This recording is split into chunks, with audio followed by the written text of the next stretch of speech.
few months ago, Sadiq announced a proposal to expand the ULEZ next year, aiming to tackle the capital's toxic air crisis. Right now, it covers much of central London, but the new plans would extend it to the whole of Greater London. Well, Sadiq put this to the public in a survey, but leaked documents from the Mayor's office published by The Telegraph have found that 2 in 3 people surveyed oppose the expansion, and the newspaper claimed that some opposition votes may have been improperly excluded.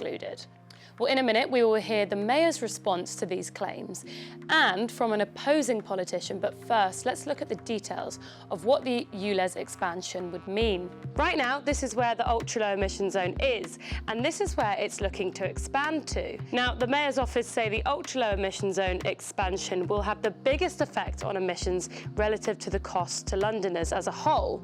And new data estimates that the expansion would deter more than 100,000 of the most polluting cars per day, and will also have a profound impact on the health of us who live in the capital. However, others argue that the move would exacerbate financial issues already faced with the ongoing cost of living crisis. Now, most, if not all, petrol cars registered after January 2006 meet the standard, so will not be charged a ULEZ fee. But if you have a diesel or want to check your petrol car, you can do this on TfL's website. But cars, vans and motorbikes that do not meet the criteria will be charged £12.50 a day to come between the North and South Circular, with a penalty of £160 for not paying the fee. Now, one critic of the expansion is Shaun Bailey, who was selected as the Conservative candidate in the 2021 London mayoral election. Bailey came second in the election, losing to Sadiq Khan, and here's what he told me about what he thinks of the expansion. The thing about the ULEZ and its proposed expansion is you have to ask yourself why you would do something like that. If it was going to help air quality be better, you could consider it. And if it was going to make moving around London better, you could consider it. But the fact that this proposed expansion of ULEZ will do neither of those two things mean it shouldn't be done.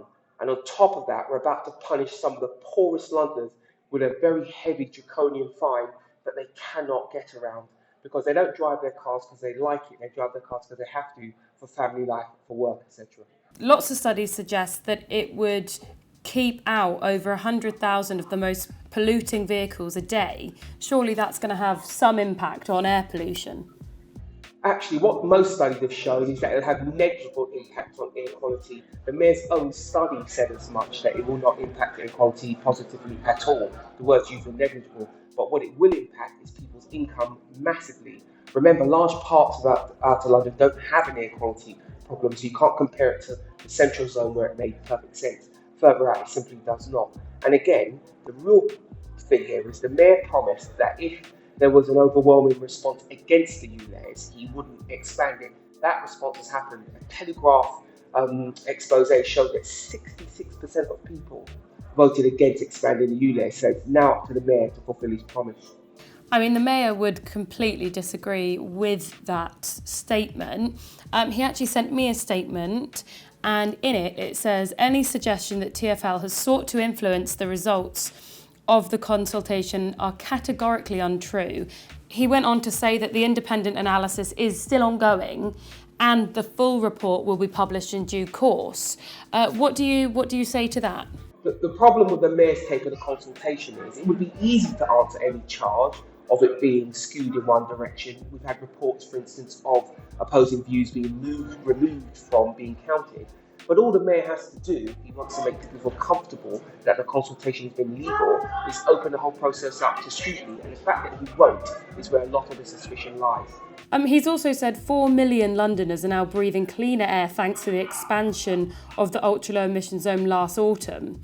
Do you categorically disagree with that? But that's inner London, where the traffic is at its heaviest, where people have many, many more alternatives to driving. And of course, the air quality was at its lowest. The situation is almost exactly the reverse in outer London.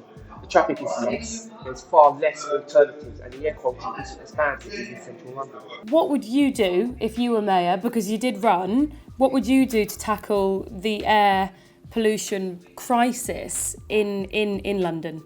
Let's be clear. Any air pollution crisis in London is focused on inner London, and like I said at the time, I would have done ULEZ because, of course, it was a Conservative idea. It's actually Boris Johnson who first proposed the ULEZ. But what we're looking at here is two important things. One, we're looking at the mayor dropping one of his promises, which was if an overwhelming amount of people in London voted against the expansion of ULEZ, he wouldn't expand. He still has yet to fulfill that promise. And two, if you really want to have air quality in London, you would work on the 15 diesel bus routes in London that have high levels of pollution, and that will benefit both inner and outer London.